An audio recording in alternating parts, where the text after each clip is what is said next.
C'est vrai que je me suis un petit peu inspirée de ma famille. Mais j'ai romancé, mais j'avais besoin de raconter cette histoire. C'est une histoire que je porte depuis très longtemps, depuis 20 ans. Et j'avais besoin de la raconter. C'est un lieu aussi. Et puis c'est, comment dire,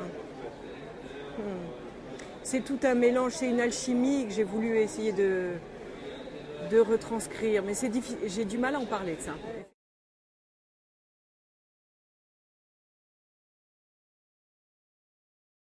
Trois façons d'aimer.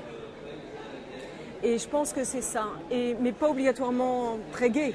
Il y en a une, la première, Herminie, elle a une façon d'aimer, c'est très positif, parce que l'amour est partagé et que vraiment elle a trouvé sa moitié d'orange. L'autre, la numéro 2, Nine, malheureusement, c'est un amour presque désespéré. Elle aime follement son mari qui ne le lui rend pas et elle va passer sa vie à essayer d'attraper cet amour. Et puis le troisième, c'est Juliette qui raconte l'histoire de ses ancêtres, des deux précédentes, qui est à elle ne croise pas l'amour, mais elle va le croiser par l'amour maternel. Voilà. Donc c'est trois façons d'aimer. Et c'est vrai qu'elles ont toutes les trois le même amour pour le domaine, par contre. Là, elles se retrouvent. Et elles s'aiment aussi toutes les trois. Voilà.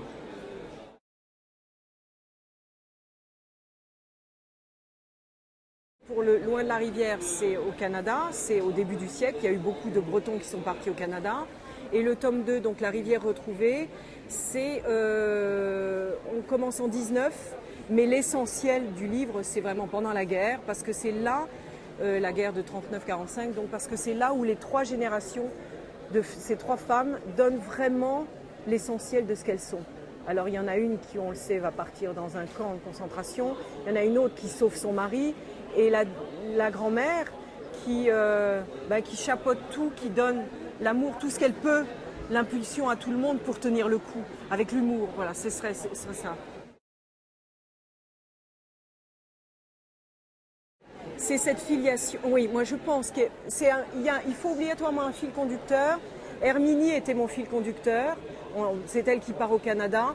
Et je l'aimais tellement, ce personnage-là, que je me suis dit, c'est pas possible, je peux pas l'enterrer. Je le mets aussi dans le tome 2. Et j'avais besoin, c'est le pilier. En général, dans une saga, je pense qu'il faut un pilier. Et puis après, il y a une arborescence.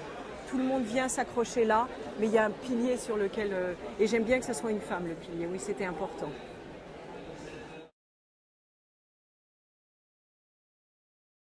Oui, je suis en train de l'écrire. Et cette nuit, je me suis réveillée aussi, j'ai une autre idée pour un autre.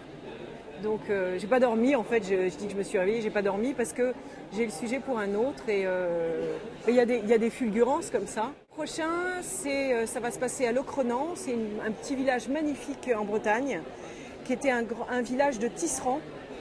Et à l'époque de la Bretagne, qui a connu un âge d'or, c'était...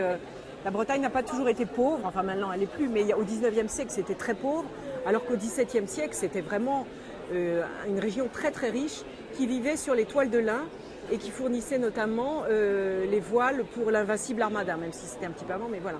Donc qui fournissait toutes les voiles pour toute l'Europe. Et je parle de ça et ça sera une histoire de sorcière au milieu de tout ce monde-là, donc obscurantisme, paganisme, etc. Sur fond de toile de lin.